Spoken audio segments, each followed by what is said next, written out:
Juízes 10, versículos 6 a 14, diz assim a palavra de Deus.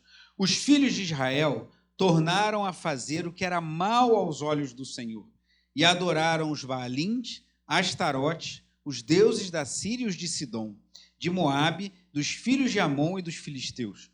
Eles abandonaram o Senhor e deixaram de adorá-lo. Então a ira do Senhor se acendeu contra Israel, e ele os entregou nas mãos dos filisteus e nas mãos dos filhos de Amon, os quais, nesse mesmo ano, esmagaram e oprimiram os filhos de Israel.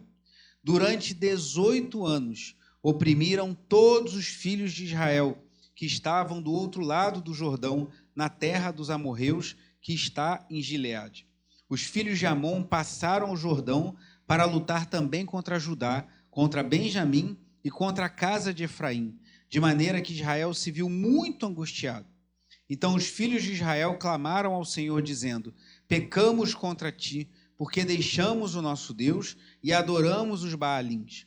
E o Senhor respondeu aos filhos de Israel: quando os egípcios, os amorreus, os filhos de Amon, os filisteus, os sidônios, os amalequitas e os maonitas oprimiam vocês e vocês clamavam a mim, não é verdade que eu os livrei das mãos deles? Mas vocês me abandonaram e serviram outros deuses. Por isso não os livrarei mais.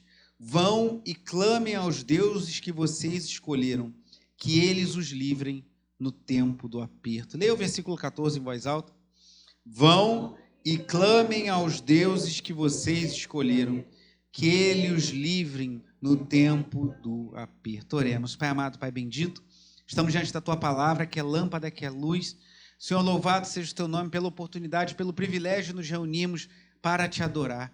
Fala aos corações, Deus, Teu Espírito Santo ministra aos nossos corações, que possamos aprender mais de Ti, que possamos crescer na graça e no conhecimento do Senhor e sermos alertados, desafiados, Senhor, exortados e consolados pelo Senhor nessa noite, e que em tudo o Teu nome seja glorificado. Em nome de Jesus. Amém. Os irmãos podem sentar. Eu dizia, irmãos, o livro de Juízes é um livro desafiador e um livro que mostra situações muito complexas, muito inusitadas do povo de Israel logo após terem adentrado a Terra Prometida. E o que nós vamos ver aqui, eu vou falar sobre isso, é um ciclo, irmãos, que talvez você conheça pessoas que passem por isso.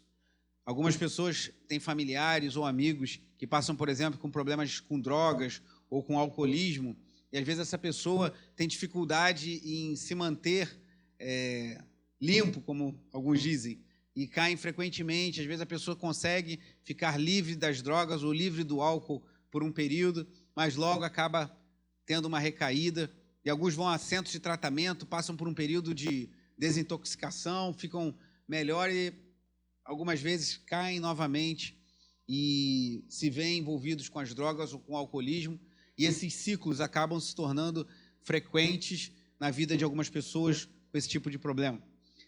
O problema de Israel não era drogas, nem era álcool, mas vemos aqui ciclos se repetindo diversas vezes, mais de 10 vezes no livro de Juízes.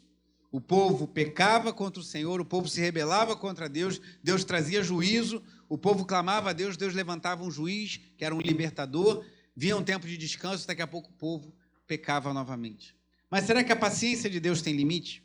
Será que uma hora Deus vai falar, acabou, não dá mais, vocês estão toda hora pecando, aí quando há uma opressão, quando a coisa fica difícil, vocês se voltam para mim, e eu vou e liberto vocês, e fica tudo bem, daqui a pouco vocês estão pecando de novo. Será que em algum momento a paciência de Deus tem limite e Ele dá um basta? É isso que veremos nessa noite, nesse texto tão maravilhoso do livro de Juízes, aqui no capítulo 10. Primeira coisa que eu queria chamar a atenção é algo que você, que vai nos acompanhar nessa leitura a partir de amanhã, vai ver repetidas vezes, como eu disse aqui no livro de Juízes, um ciclo de rebeldia, pecado, juízo de Deus, clamor e livramento. Esses 4 elementos acontecem com frequência aqui no livro de Juízes. O povo pecava contra Deus, Deus enviava juízo por intermédio de uma outra nação que oprimia o povo de Israel por algum tempo. Aí o povo oprimido clamava a Deus, Deus tinha misericórdia, perdoava o povo e vinha tempo de livramento. E quem era levantado para livrar o povo nessas situações eram os juízes, que, na verdade, embora tenha esse nome, não são juízes como temos em nossa cultura e nossa sociedade, que julgam causa, mas eram líderes que lideravam o povo para se levantarem contra essas nações e para que Deus efetuasse uma libertação. Vamos ver, primeiro ponto, eu queria chamar a atenção para esse ciclo de rebeldia que acontecia aqui no povo, relatado no livro de Juízes. Vamos ver isso acontecer algumas vezes. Vá comigo no capítulo 2. Se você nos acompanhar na leitura, espero que você faça isso. Amanhã nós vamos ler os capítulos 1 e 2. E no capítulo 2 do Juízes, o próprio autor faz uma espécie de resumo do que você vai ver daqui em diante nesse livro. Juízes, capítulo 2, a partir do versículo 6. Olha o que diz a palavra do Senhor. Depois que Josué despediu o povo, os filhos de Israel se foram, cada um à sua herança, para possuírem a terra. O povo serviu o Senhor todos os dias de Josué e todos os dias dos anciãos que ainda sobreviveram por muito tempo depois de Josué e que viram todas as grandes obras que o Senhor tinha feito por Israel. Josué, filho de Num, servo do Senhor, morreu com a idade de 110 anos. Foi sepultado em sua própria herança, em Timnat-Heres, na região montanhosa de Efraim, ao norte do Monte Gaás. Toda aquela geração, preste atenção, toda aquela geração também morreu e foi reunida aos seus pais. E depois dela se levantou uma geração, uma nova geração, que está escrito aí? Que não conhecia o Senhor, nem as obras que ele havia feito por Israel. Então Josué morreu, aquela geração passou e se levantou uma nova geração que não conhecia a Deus. E aí começam esses ciclos. Olha aqui, versículos 11 a 13, você vê o pecado do povo. Capítulo 2, versículo 11. Então os filhos de Israel fizeram o que era mal aos olhos do Senhor, servindo os Baalins. Deixaram o Senhor, Deus de seus pais, que os havia tirado da terra do Egito, e seguiram outros deuses, os deuses dos povos que havia ao redor deles, e os adoraram e provocaram o Senhor a ira. Porque deixaram o Senhor e serviram Baal e Astarote. Começa aqui a descrever um ciclo. O povo pecava, abandonava a Deus, servia a outros deuses. E aí o que acontece na sequência? Versículo 14. A ira do Senhor se acendeu contra Israel e ele os entregou nas mãos de ladrões que os despojavam do que possuíam. Ele os entregou nas mãos dos seus inimigos ao redor e não puderam mais resistir a eles. Por onde quer que fossem, a mão do Senhor estava contra eles para o seu mal, como o Senhor lhes tinha dito e como lhes havia jurado, e estavam em grande aperto. O povo pecava, o povo adorava outros deuses, o povo se afastava de Deus, Deus se irava e levantava outros povos para oprimir o povo. E o que vai acontecer na sequência? Versículo 16. Observa que aqui esse capítulo 2 faz um resumo de tudo que você vai ver ao longo de todo o livro de Juízes. Versículo 16. Então o Senhor suscitou juízes, que eram líderes, que os livraram das mãos dos que os atacavam e roubavam. Mas eles não obedeceram aos seus juízes. Pelo contrário, se prostituíram com outros deuses e os adoraram. Depressa se desviaram do caminho por onde andaram seus pais, na obediência aos mandamentos do Senhor, e não fizeram como eles. Quando o Senhor lhe suscitava juízes, o Senhor estava com o juiz e os livrava das mãos dos seus inimigos todos os dias daquele juiz, porque o Senhor se compadecia deles ante os seus gemidos, por causa dos que o afligiam e oprimiam. Mas quando o juiz morria, eles voltavam a viver como antes e se tornavam piores do que os seus pais, seguindo outros deuses, servindo-os e adorando-os. Não abandonavam nenhuma das suas práticas, nem a sua obstinação. Então aqui você vê que o próprio autor descreve o que você vai ver ao longo do livro. O povo pecava, Deus enviava juízo, o povo clamava a Deus, Deus enviava um juiz que era um libertador, e aí ficava tudo bem enquanto aquele juiz estava vivo. Quando o juiz morria, o povo novamente pecava. Você conhece pessoas que são assim? Às vezes pessoas que estão na igreja, estão buscando a Deus e começam a se afastar, começam a se interessar pelas coisas do mundo, começam a se interessar em adorar os deuses dos nossos dias, seja o prazer, seja uma vida que não honra o nome do Senhor, e a pessoa se afasta de Deus e a coisa começa a ficar apertada. As coisas começam a ficar difíceis, a pessoa começa a passar dificuldade na vida financeira, no casamento, na sua vida pessoal, e ela se volta para Deus, e Deus opera e fica tudo bem. Agora está tudo tranquilo. A gente conhece casos assim, né? E aí, que bom. Às vezes, quando as pessoas estão passando por dificuldades, às vezes uma enfermidade, você vai orar pela pessoa e a pessoa Não, eu quero Deus, eu quero me voltar para Deus, eu me afastei, não devia, e a pessoa se volta para Deus, e aí vem, começa a frequentar a igreja, aí começam a surgir uns empecilhos aqui, outros ali, a pessoa se afasta de Deus, daqui a pouco a coisa fica difícil, a pessoa volta. Assim era o povo de Israel, irmão. Apertava o calo, eles buscavam a Deus. Deus operava uma libertação por meio de um juiz, enquanto o juiz estava vivendo, estava tudo bem. Daqui a pouco eles buscavam outros deuses, e Deus operava um juízo, e tudo se repetia. Isso acontece mais de 10 vezes no livro de Juízes. Ainda nessa primeira introdução sobre o livro como um todo, vamos ver alguns exemplos bem rápidos. Eu só vou descrever um de forma mais extensa, para a gente voltar lá para o capítulo 10 e ver alguns exemplos. Capítulo 3, versículo 7, fala do juiz Otiniel. Capítulo 3, 7, fala: os filhos de Israel fizeram o que era mal aos olhos do Senhor, e se esqueceram do Senhor seu Deus, e renderam culto aos Baalins e ao poste da deusa Azerá. Versículo 8. Então a ira do Senhor se acendeu contra Israel, e ele os entregou nas mãos de Cusã-Risataim, rei da Mesopotâmia. E os filhos de Israel serviram Cusã-Risataim durante quantos anos? 8 anos, irmãos. Olha só, não é pouco tempo, hein? 8 anos debaixo do jugo do rei da Mesopotâmia.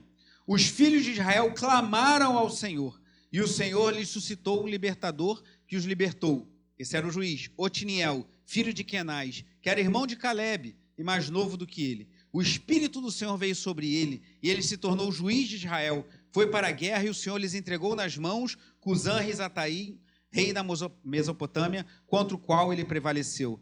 Então a terra ficou em paz. Durante quantos anos?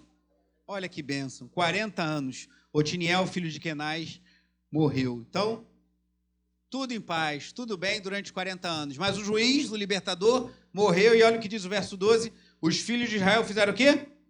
Leia o versículo 12 em voz alta comigo. Os filhos de Israel tornaram a fazer o que era mal aos olhos do Senhor. Por isso o Senhor deu poder a Eglon, rei dos Moabitas, contra Israel, porque fizeram o que era mal aos olhos do Senhor. De novo, o povo peca contra Deus. Deus levanta agora o rei dos Moabitas e oprime o povo. Igual aquele seu amigo que, quando está tudo difícil, vem para a igreja, quando as coisas ficam bem, se afasta de Deus, e aí a coisa fica difícil, ele volta de novo. O povo foi oprimido pelo rei da Mesopotâmia, buscou a Deus, Deus libertou por meio de Otiniel, ficou tudo bem durante 40 anos. Aí agora que a coisa ficou boa, eles voltam a pecar e voltam a ser oprimidos por outro povo. Versículo 28 ainda do capítulo 3.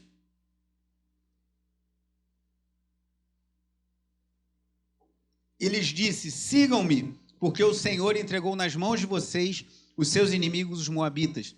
Eles seguiram a Eude, outro juiz, e tomaram os vales do Jordão contra os moabitas, e nenhum deles deixaram passar. Naquele tempo mataram uns 10.000 homens moabitas, todos robustos e valentes, e não escapou nem sequer um. Assim, naquele dia, Moabe foi subjugado por Israel, e a terra ficou em paz durante 80 anos. Olha que bênção, 80 anos de paz. Eu não li, mas o povo moabita oprimiu o povo de Israel durante 18 anos. Então ficaram 18 anos oprimidos, clamaram a Deus, Deus levantou um outro juiz, Eude, e ele foi e libertou o povo de 80 anos de paz.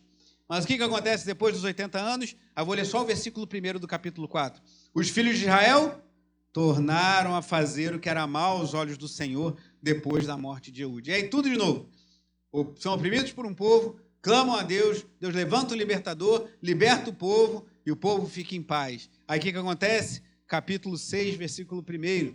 Capítulo 4 e 5 falam de Débora e Baraque, são muito conhecidos, que Deus usou para libertar o seu povo. Capítulo 6, versículo 1, leia comigo em voz alta. Os filhos de Israel fizeram o que era mal aos olhos do Senhor, e por isso o Senhor os entregou nas mãos dos midianitas durante 7 anos. E aí, se você ler, você vai ver que surge a figura de Gideão. E por meio de Gideão, Deus liberta os israelitas do jugo dos midianitas. Rapidamente, nessa breve introdução que eu fiz com os irmãos do livro aqui, quantos ciclos nós já vimos?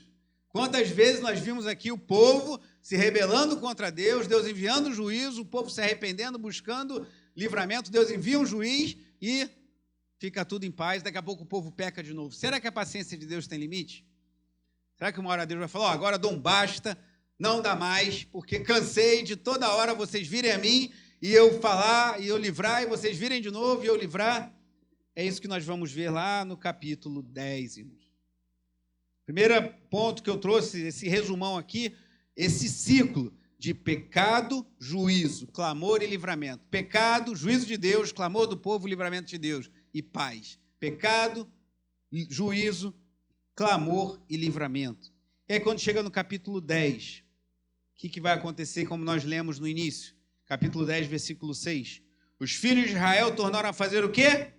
Era mal aos olhos do Senhor, e adoraram os Baalins, Astarote, os deuses da Síria e os de Sidom, de Moabe, dos filhos de Amon e dos filisteus. Adoraram esses deuses todos. Eles abandonaram o Senhor e deixaram de adorá-lo. Então a ira do Senhor se acendeu contra Israel, e ele os entregou nas mãos dos filisteus e nas mãos dos filhos de Amon, os quais nesse mesmo ano esmagaram e oprimiram os filhos de Israel. Durante quantos anos? 18 anos, é muito tempo, irmão. 18 anos oprimiram todos os filhos de Israel que estavam do outro lado do Jordão, na terra dos amorreus que está em Gileade. Os filhos de Amon passaram o Jordão para lutar também contra Judá, contra Benjamim e contra a casa de Efraim, de maneira que Israel se viu o quê? Muito angustiado. Então os filhos de Israel, de novo, pecaram, vão clamar. Clamaram ao Senhor dizendo: pecamos contra ti, porque deixamos o nosso Deus e adoramos os Baalins. E o Senhor respondeu aos filhos de Israel: quando os egípcios, os amorreus, os filhos de Amon, os filisteus, os sidônios, os amalequitas e os maonitas oprimiam vocês, e vocês clamavam a mim, não é verdade que eu os livrei das mãos deles? Mas vocês me abandonaram e serviram outros deuses. Por isso não os livrarei mais. Vão e clamem aos deuses que vocês escolheram, que eles os livrem no tempo do aperto. Parece que a paciência de Deus chegou ao fim. Parece que o ciclo agora vai ser cortado.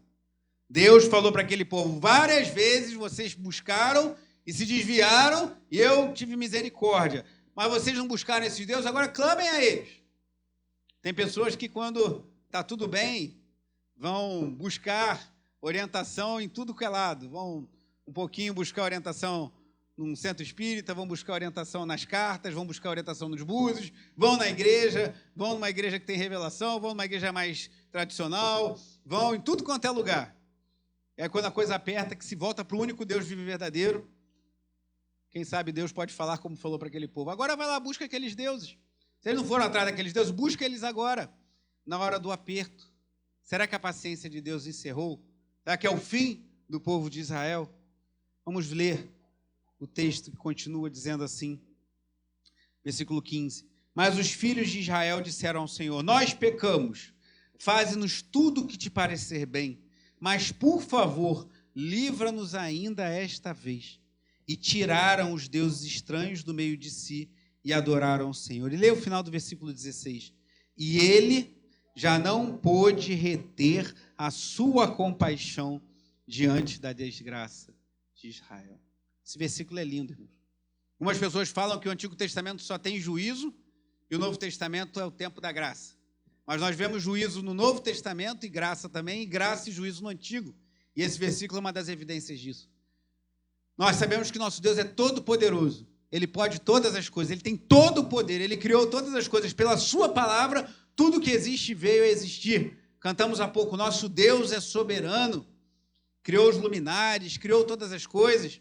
Isso é verdade, mas aqui parece que encontramos algo que Deus não pôde fazer. Claro que aqui é uma imagem, eu creio, poética, mas sugere algo que Deus não pôde fazer. O que Deus não pôde fazer? Deus não pôde conter, reter a sua compaixão pelo seu povo em miséria. Quem não entende isso como um Deus de graça, eu não sei o que é, irmão. Ele viu o povo miserável, depois de todos os ciclos que a gente viu, de pecar, clamar, Deus libertar e ter paz. Pecar, clamar, Deus libertar e ter paz. Várias vezes. Deus falou: acabou, vai lá, procura os deuses que vocês buscam. E o povo reconhece seu pecado, nós pecamos, se arrepende, tira os deuses estranhos, adora ao Senhor, e Deus não pode reter a sua compaixão e novamente entra em favor do seu povo. Nosso Deus é um Deus de graça, irmão. Graça e misericórdia. Graça é o favor imerecido. Alguns dizem que graça é recebermos da parte de Deus o que não merecemos. Essa semana teve uma obra que demoliram uma casa aqui atrás da igreja, irmãos. Fez uma poeirada. Passei a semana inteira aqui na igreja, respirando uma poeira. Ontem os irmãos deram uma geral no gabinete. A Silvia também deu uma limpeza caprichada na sexta-feira. Mas isso aí deu uma alergiazinha meio braba. Mas ore para que eu consiga chegar ao final, amém? Não, vou chamar o Valquí para terminar a pregação. Mas graça é recebermos de Deus o que não merecemos. É o favor imerecido. E misericórdia é não recebermos de Deus o que merecemos, que era a condenação. O que os israelitas mereciam aqui, irmãos, após esses ciclos repetidos de pecado, juízo, rebeldia contra Deus, senão a condenação, mas Deus não consegue reter a sua compaixão. Eles se arrependeram, eles se livraram dos falsos deuses, eles adoraram o Senhor. E o que Deus fez? Não conseguiu reter a sua compaixão diante da desgraça de Israel. Como alguém pode dizer que não há graça no Antigo Testamento? Como alguém pode dizer que o Antigo Testamento só fala de juízo? E ler isso, que Deus não conseguiu conter a sua compaixão diante da miséria do seu povo. Para reforçar o que eu estou falando agora, vamos ver mais 3 textos do Antigo Testamento que falam da misericórdia e da graça do Senhor. Salmo 103, abra lá no Salmo 103.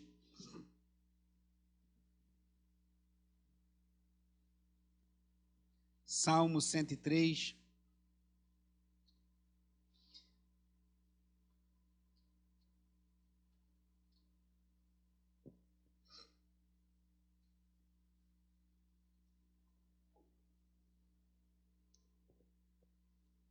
Versículos 12 a 14, acho que a voz voltou agora.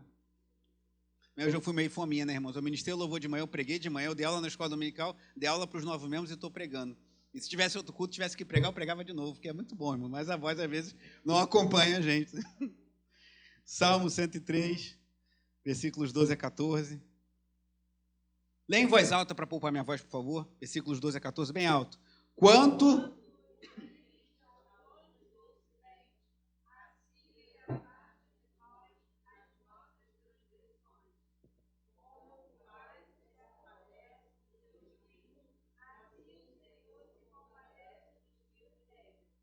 Pois o Senhor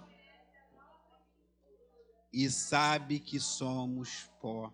Quanto o Oriente está longe do Ocidente, ele assim afasta de nós a nossa transgressão. Como um pai se compadece de seus filhos, irmãos, assim o Senhor se compadece de nós que o tememos, pois ele conhece a nossa estrutura e sabe que somos pó. Isaías capítulo 1.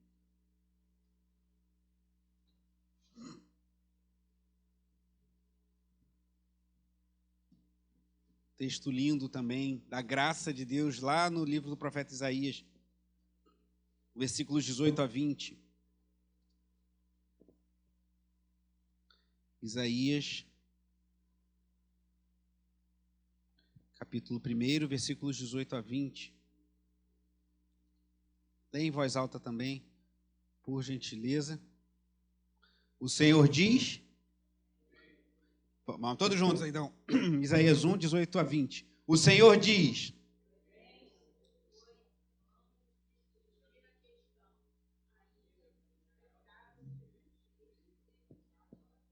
Eles se tornarão brancos como a neve. Eles se tornarão como a lã. Se estiverem dispostos e me ouvirem, vocês comerão o melhor desta terra. Mas se recusarem e forem rebeldes, vocês serão devorados pela espada, porque a boca do Senhor o disse. Irmãos, Deus falando, vamos, venha, arrazoemos, em outra versão fala, ainda que o pecado seja vermelho, como escarlate, como o carmesim, se tornará alvo mais que a neve, como diz o cântico, se tornará branco como a lã. Deus chama o povo a uma conversa para perdoar os pecados. Esse é o nosso Deus perdoador. Nosso Deus que afasta, como o Oriente do Ocidente, as nossas transgressões. Nosso Deus que trata nós como um pai se compadece dos seus filhos. E um dos textos mais chocantes do Antigo Testamento está no profeta Oséias. Você deve lembrar da história de Oséias. Oséias recebe a ordem de Deus de casar com uma mulher adúltera. E a mulher adultera, a mulher o abandona. Oséias capítulo 3, e olha o que Deus manda ele fazer.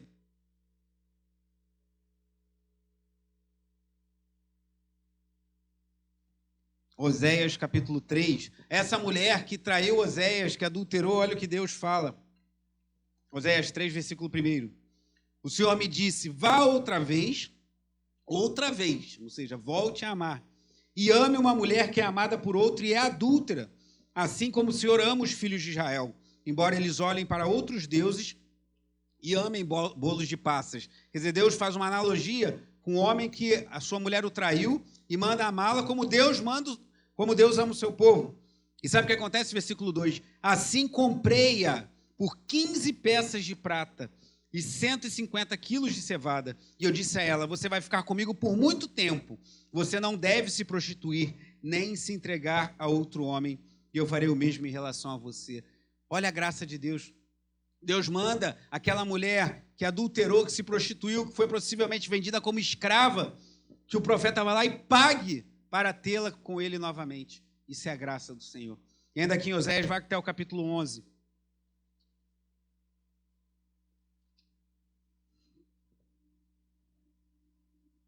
Esse texto, inclusive, é citado pelo evangelista Mateus, quando fala de Jesus voltando do Egito.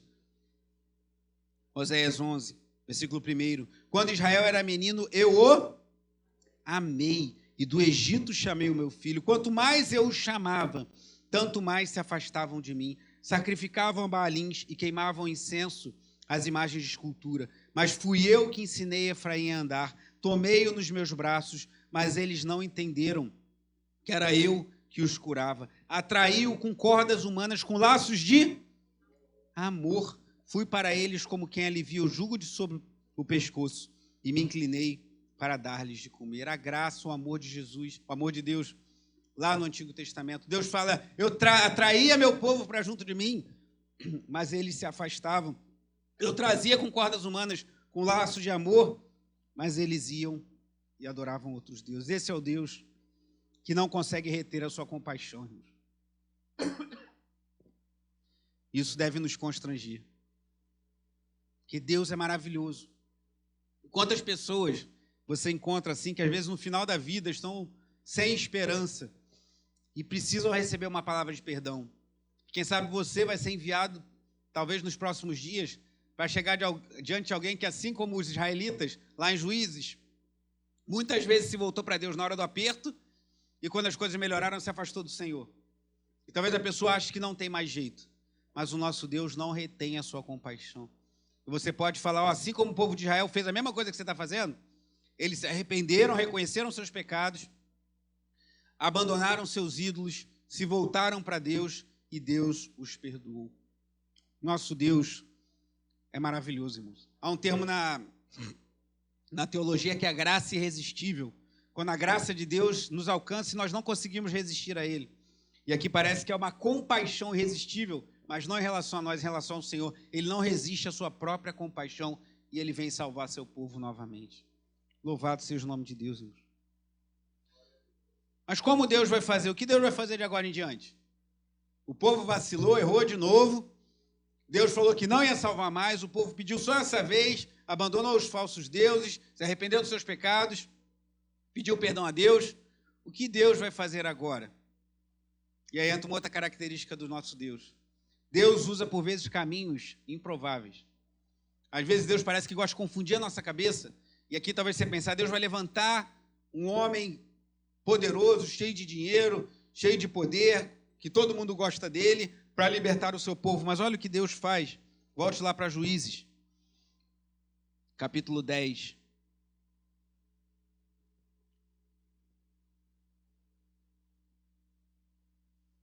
O último versículo, versículo 18. Então o povo, aliás, os chefes de Gileade, disseram uns aos outros, quem será o homem que começará a lutar contra os filhos de Amon?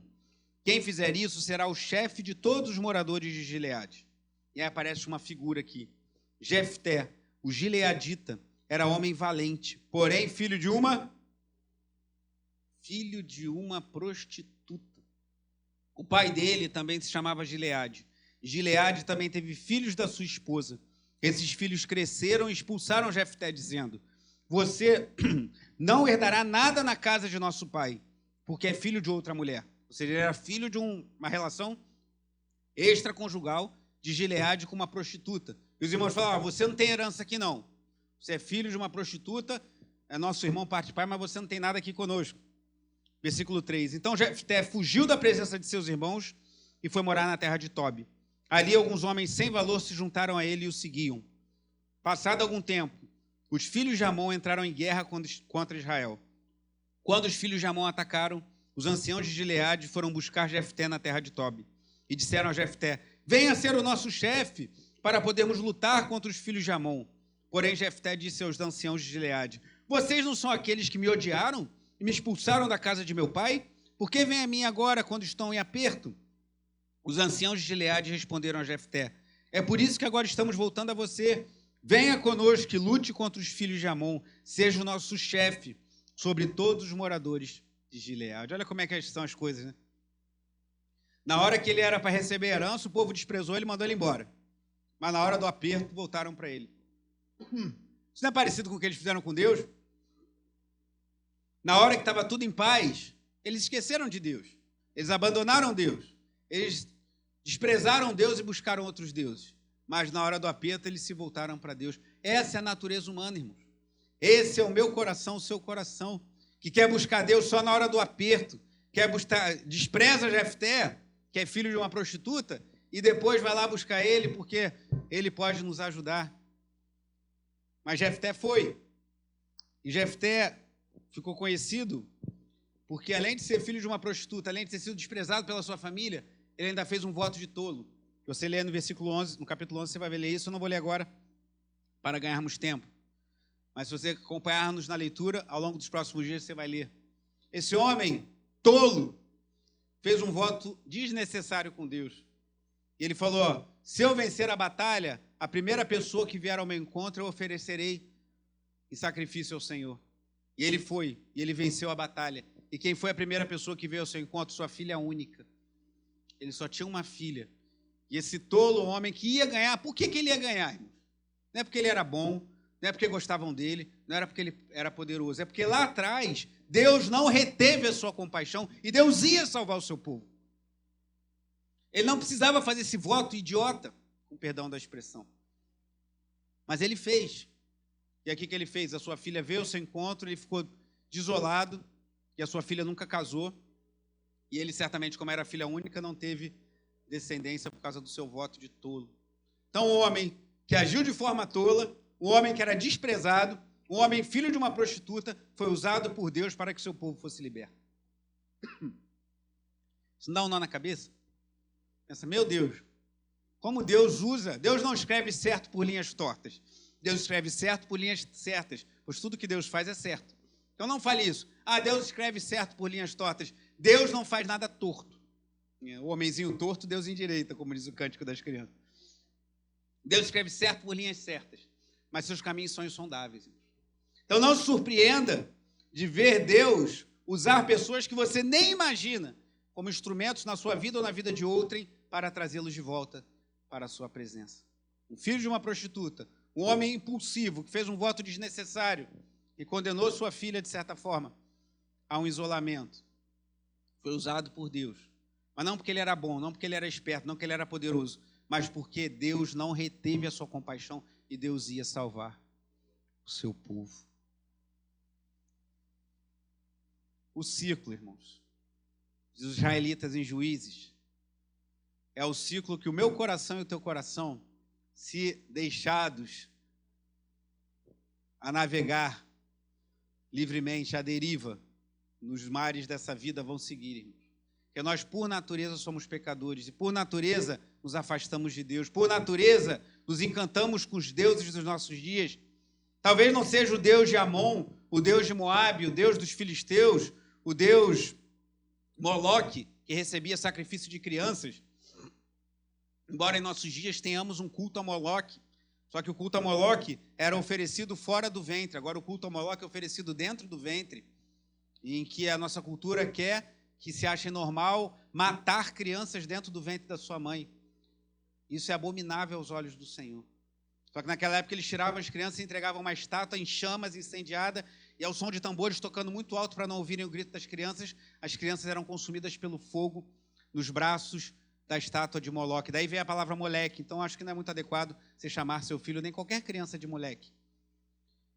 Mas, hoje em dia, basta uma assistolia fetal, não é isso?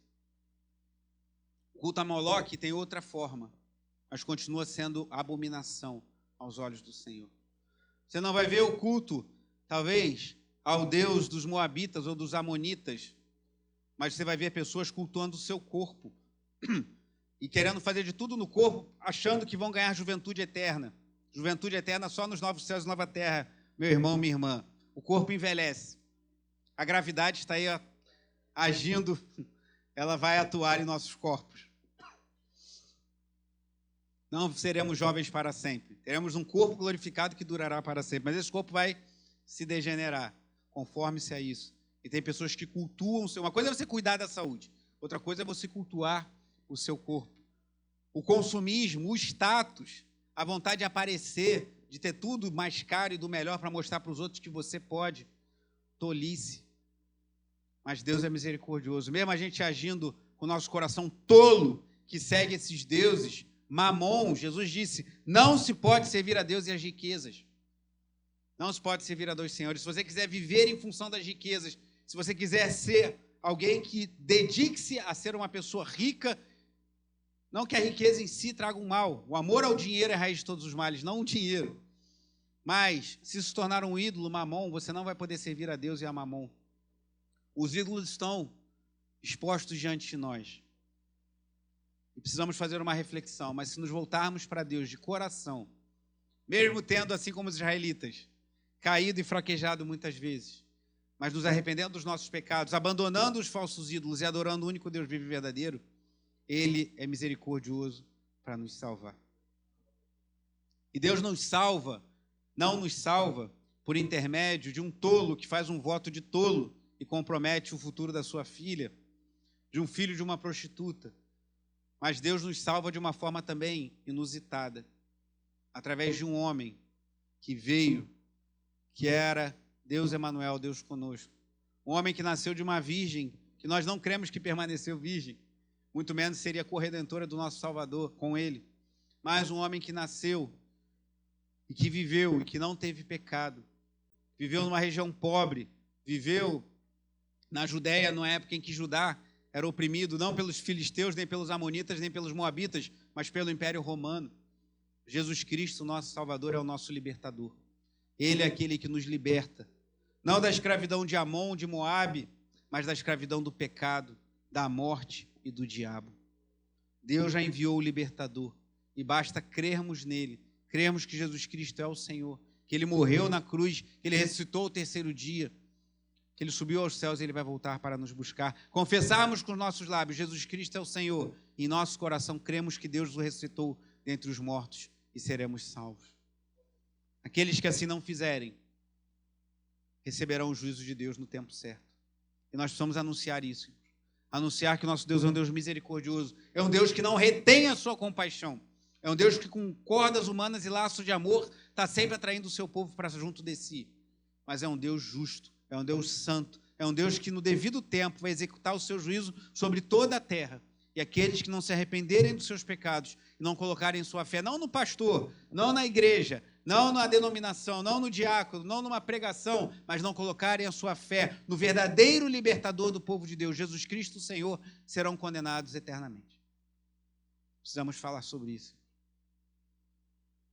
Porque se aqui em Juízes a paciência de Deus não teve limite, e Deus sempre voltava e perdoava, e aí o povo pediu um rei lá já em 1 Samuel, e Deus constituiu Saul. Saul fez um monte de besteira e Deus continuou atuando no seu povo.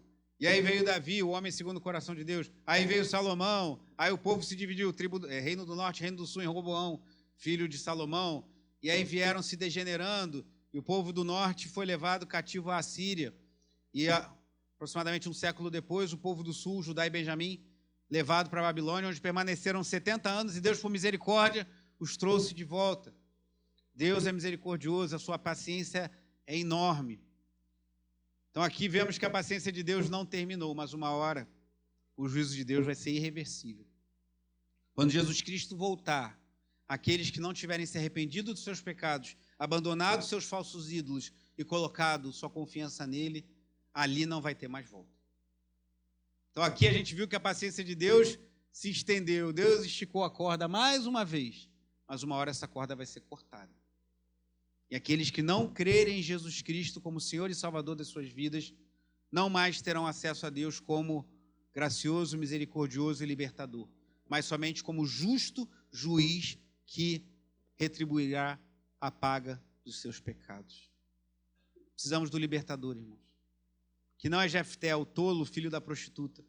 Não é Sansão, o impulsivo e insensato. Não é Gideão, que temeu diante dos desafios. Mas é Jesus Cristo, nosso Senhor, nosso Salvador, nosso libertador, que nos livra da ira vindoura, como Paulo escreve. Como está a sua vida? Em que momento do ciclo você está? Você está no ciclo da rebeldia? Está tudo bem, você está abandonando o Senhor para se dedicar a um outro Deus que tem seduzido seus olhos e seu coração? Você está no ciclo de paz? Deus te libertou e está tudo bem? Cuidado. Aquele que está em pé, 1 Coríntios 10, 12, cuide para que não caia. Você está no ciclo de rebeldia, mas você se voltou para Deus e essa noite você está se arrependendo, saiba que Ele é rico em perdoar. Mas vigie para você não ficar igual ao povo de Israel, que pode ser que uma hora a paciência de Deus se encerre. Mas se Deus está te chamando a atenção nessa noite, é porque há esperança. Jesus Cristo, nosso Senhor, Ele nos livra da ira vindoura. Ele é o nosso libertador. E Ele pode quebrar esse ciclo maldito de pecado, opressão, clamor e libertação e nos dar condições de viver em paz até o dia em que estaremos para sempre com Ele. Sem mais o assédio do pecado, sem mais o assédio da morte, sem mais o assédio do diabo, sem mais o assédio do mundo. Estaremos livres adorando ao Senhor para todo sempre. Vamos orar, irmãos. Deus é misericordioso. Deus é maravilhoso. Ele quebra esse ciclo maldito de rebeldia. Mas cabe a nós nos render a Ele, nos arrepender dos nossos pecados, nos voltar para o Senhor. Faça a sua oração.